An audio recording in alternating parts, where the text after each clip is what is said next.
స్వాగతం. హైదరాబాద్ ఉప్పల్ నాగోల్ మెట్రోలో free parking ఎత్తివేత. Metro ప్రయాణికుల ఆందోళన. మాకు ఫ్రీ పార్కింగ్ ఇవ్వాలని మెట్రో ప్రయాణికులు మెట్రో సిబ్బందితో వాగ్వివాదం. అధికంగా టికెట్స్ రేటు పెంచి ఇప్పుడు పార్కింగ్ కూడా డబ్బులు వసూలు చేయడం అన్యాయం. మాకు ఫ్రీ పార్కింగ్ ఇవ్వాలని మెట్రో ప్రయాణికుల demand.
See, all of a sudden these things are happening.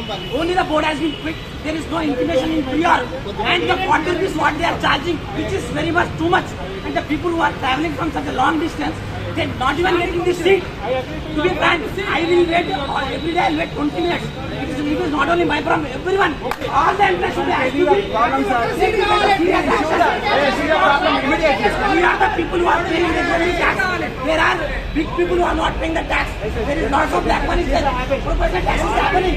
And according to the slab rates, we are paying the tax. ఈ నుంచి లాస్ట్ స్టేజ్కి 1 అవర్ జర్నీ, ఆ నుంచి ర్యాపిడో పెట్టుకుని పోతే 1.5 అవర్ పోతుంది. మాకు ట్రావెలింగ్కి 3 అవర్స్ పోతుంది. 9 అవర్స్ ఆఫ్ డ్యూటీ అంటే మళ్ళీ మళ్ళీ ఎక్స్ట్రా మళ్ళీ